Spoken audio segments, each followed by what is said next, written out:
All right, guys. So I'm gonna be taking a look and giving my opinion on this video by what's it? It's a crime. Her true crime channel. So it's titled "What Really Happened Inside the House." So let's see what she has to say about this subject. Here we go. Hey, I just want to give a quick shout out to Patrick H. Thanks for the donation, bud. Appreciate you. The probable cause affidavit was recently released for Bryan Kohberger, and there were some shocking details in it.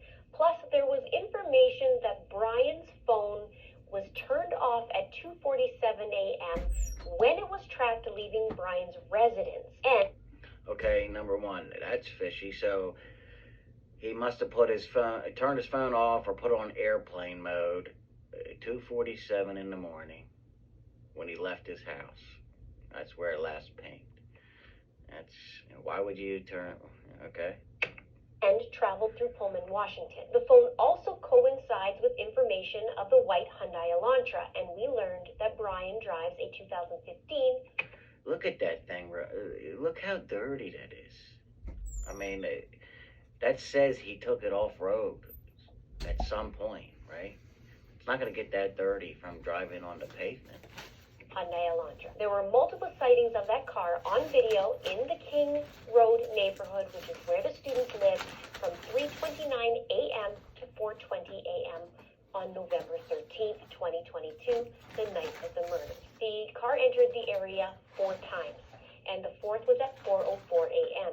And okay, so obviously, if the car's entering that area of 1122 King Road 4 times and around 3 or 4 in the morning, something's up, right?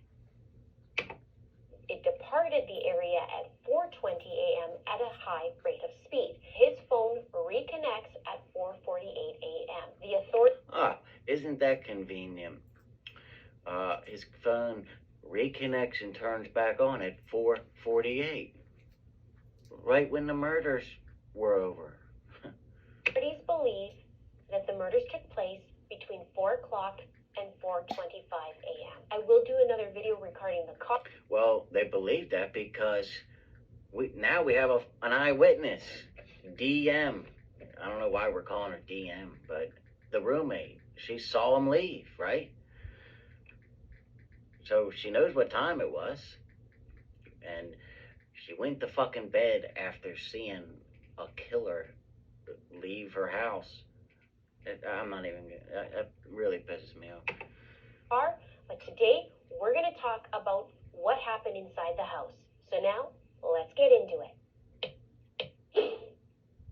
On November 13th, 2022, it was said that everyone was home by 2 a.m. Xana and Ethan had been out. They were out from 9 p.m. to 1:45 a.m. at the sorority house. It was confirmed by one of the surviving roommates at the house. Maddie and Kaylee arrived at 1:56 a.m. just after they picked up some food at the grub truck. The surviving roommates were also home by 2 a.m. according to these documents. Let's get into the timeline from the 4 o'clock mark, the time where the authorities believe was the beginning of the murders. At 4 a.m., according to the documents, everyone was in the house by 4 o'clock and in their room, except for Xana, who ordered food from DoorDash. Now, around this time... That's a weird time to be ordering DoorDash. I didn't even know DoorDash would deliver. I mean, what's open at 4 in the morning, right? I'm DM, one of the surviving roommates. We find out that she was actually sleeping on the 2nd floor. This was a surprise. In my previous videos, I had wondered who was in that empty spot. We thought, most of the public thought, that the 2 surviving roommates were on the very bottom floor. Now, DM wakes up and she said it sounded like Kaylee was playing with their dog upstairs. A short time later, she thought she heard Kaylee say something to the effect of, "There's someone here." Okay, so if I had a roommate upstairs and he or she said, "There's someone here," meaning there's someone that's not supposed to be in the house, I would freak out, right? Because that's not normal, okay? I would call the police, right? It also says in the document that Xana was on her phone at 4:12 on TikTok. Now, a little interesting note here. We've heard reports of it being really quiet in between the floors of that house. We heard that from a previous tenant. So I could understand the sound coming from upstairs, what it sounds like, the dog playing. All right, so remember, we have testimony from a previous roommate that it's very quiet between the floors, so you can easily hear things, okay? Keep that in mind. But I'm curious about the roommate saying she heard something to the effect that there's someone here from Kaylee upstairs, unless it's through the vent. Not that it's wrong, I'm just curious about the sound because of... Now, I live in a condo, and, you know, if I'm being real quiet and they're talking upstairs, I can hear. What we've been hearing. So 4:12 a.m., Xana's on TikTok, and then DM looks out of her bedroom and doesn't see anything when she heard someone was in the house. She looks a second time. So she just opens the door when she hears Kaylee said there's someone here. Why wouldn't she go up or investigate, you know? When she thought she heard crying coming from Xana's room. And then she heard a male voice say something to the effect of, "It's okay, I'm going to help you." Yeah, okay, so Xana's crying, and then a random male voice says, "It's okay, I'm gonna help you." Again, why not go investigate that? Or at least text Xana and ask if she's okay. Xana was killed and had defensive wounds. And according to her father, he said that it did reveal in autopsy that Xana had defensive wounds. Now at 4:17, a neighbor security cam picks up audio from the house. Okay, real quick. So, if a neighbor's security camera can pick up audio from this King Road house, 1122, then there's no way that the surviving roommates couldn't have heard that, right? There's no way. If the next house over can pick it up, and the noise is coming from inside the house, the roommates had to have heard it. And we know they weren't sleeping because she admits she wasn't sleeping. It picks up distorted audio of what sounded like a voice or whimper followed by a loud thud. A dog can be heard barking numerous times starting at this time. A lot of us wondered about that. And the security camera is less than 50 feet from the... Yeah, so that security cam can pick up, you know, the voices and the thuds coming from inside the house. The roommates had to, or DM at least, had to have heard it because she was awake and she was on the same fucking floor in the next bedroom over, right? And she kept opening her door. West wall of Xana's bedroom. Call the police. Sometime do something. After 4:17 a.m., DM sees the killer. DM then opens her door for a third time after she heard the crying, and she said she saw a figure clad in black clothing and a mask that covered the person's mouth and nose walking towards her. Now remember, with DM hearing somebody possibly crying, and we... Walking towards her. Okay, so she just stood there? I mean, why didn't... so many questions. Why didn't Bryan attempt to stab her? Why didn't she close the door? I mean, why did she just stand there and stare him in the eyes? That's fucking weird, right? You know, Xana had defense. Okay, if she's scared, I mean, close the door and lock it, right? Don't just stand there. Wounds. Xana sees this black figure clad in black and had everything covered on his mouth. And he's got a mask on, and you don't know who it is. Obviously, he's an intruder, you know? His nose, that's freaking terrifying. DM describes the figure as 5'10" or taller. Bryan is 6 feet. Not very muscular, but... And again, look at his eyebrows. They're, you know, how are you gonna see the eyebrows with a mask coming up to the eyebrows, right? Fucking, it's pitch black dark. It's dark out. I mean, you know, and they're not even that bushy. Athletically built with bushy eyebrows. He then walks past DM. And if that is athletically built, then yeah, that's not athletically built. That's called skinny, slim. And she says she was standing there in a frozen shock face. He walked towards the back sliding glass door. Now, if we look at the actual map, we can see at the top of this picture, that's where Xana's bedroom is. And at the bottom right, that's where the bedroom of DM is. So, okay, yeah, look how close these bedrooms are, okay? So the camera outside can pick up all this noise, but the person awake and can't hear it? Give me a break.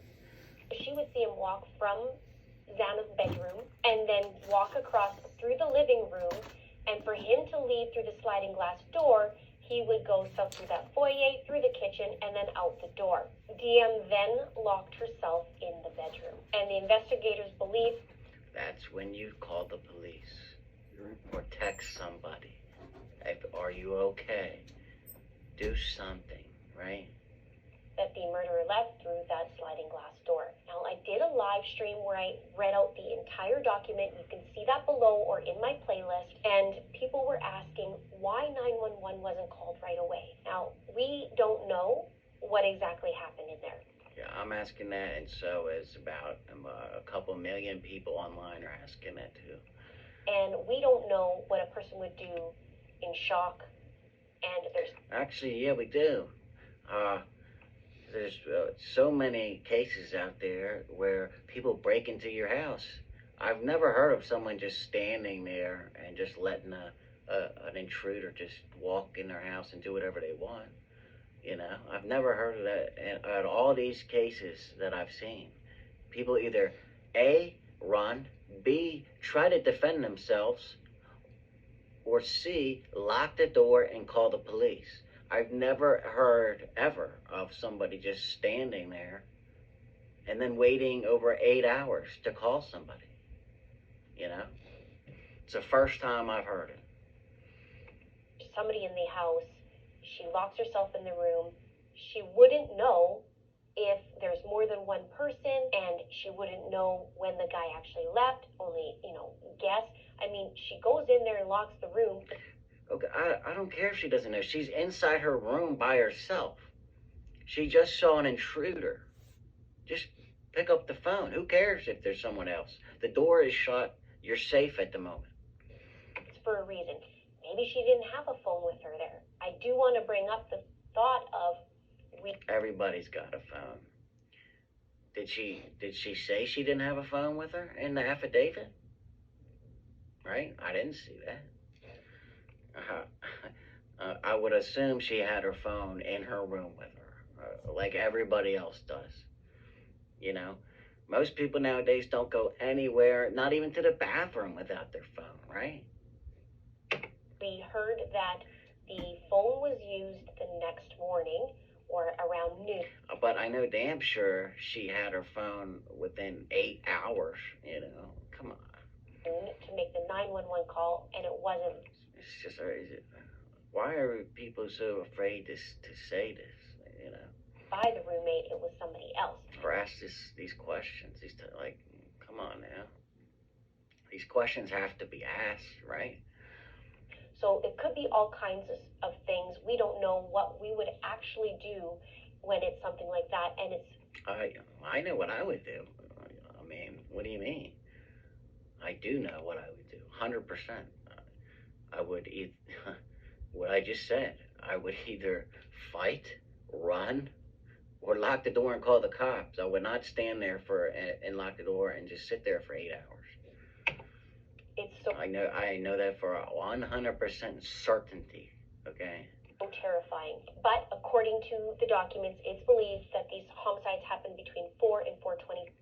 I mean, that's why it's called fight or flight, right? I've never heard of fight, flight, or just stand there. 145, and thank God, in some aspects, that DM saw the perpetrator, the killer, because that could help a lot. Unfortunately, it comes with some major trauma. Now let's go back to where Xana and Ethan were found and where Kaylee and Maddie were found. Authorities came the next day and discovered... Well, major trauma. She didn't see any dead bodies, right? I mean, all she saw was a guy in the dark, right? I mean, you know, a lot of people, most people in this world have been through more trauma than that, okay? Xana first. I know I have. In the document, it states, Officer Smith and I entered the King Road residence through the bottom floor door on the north side of the building. Officer Smith and I then walked upstairs to the second floor. Officer Smith directed me down the hallway to the west bedroom on the second floor, which I later learned through Xana's driver license and other personal belongings found in the room was Xana Kernodle's, hereafter Kernodle room. Just before this room, there was a bathroom door on the south wall of the hallway. As I approached the room, I could see a body, later identified it as Kernodle's, laying on the floor. Kernodle was deceased with wounds which appeared to have been caused by an edged weapon. So she was laying on the floor, not in the bed as we thought. Remember, the 911 call hasn't been released, but apparently whoever called said there was an unconscious person, right? So apparently they didn't even know they were dead until the cops got there.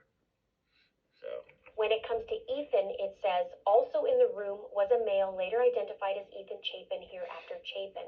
Chapin was also deceased with wounds later determined, autopsy report provided by Spokane County Medical Examiner, dated December 15, 2022, to be caused by sharp force injuries. The authorities then went upstairs. It says, I then followed Officer Smith upstairs to the third floor of the residence. The third floor consisted of 2 bedrooms and 1 bathroom. The bedroom on the west side of the floor was later determined to be Kaylee Consalves, hereafter Consalves' room.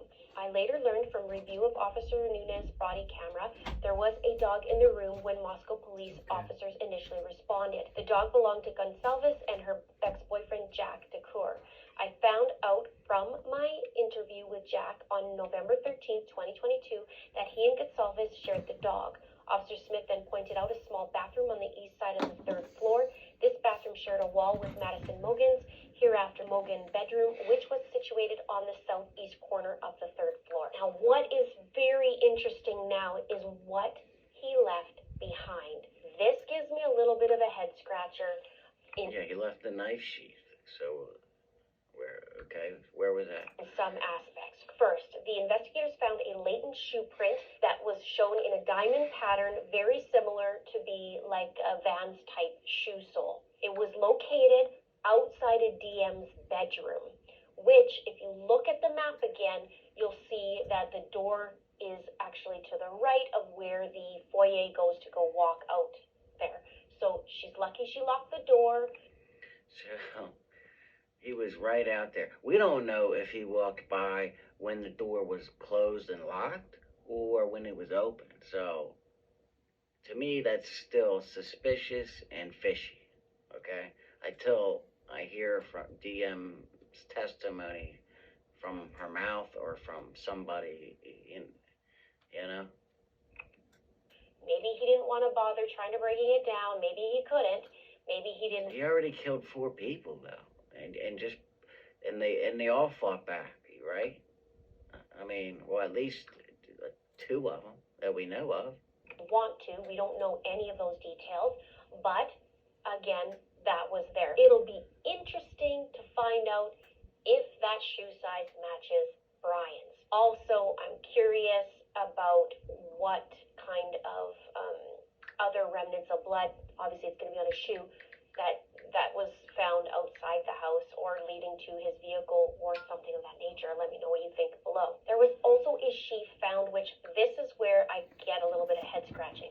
There was a tan leather sheath laying on the bed next to Maddie's right side. And I think about, would that potentially mean that they were first, which I kind of thought they would be first anyways, in my opinion. Well, when you stab somebody, you take the knife out of the sheath, right? So, I don't know, yeah, that would, it makes sense that they were first, right?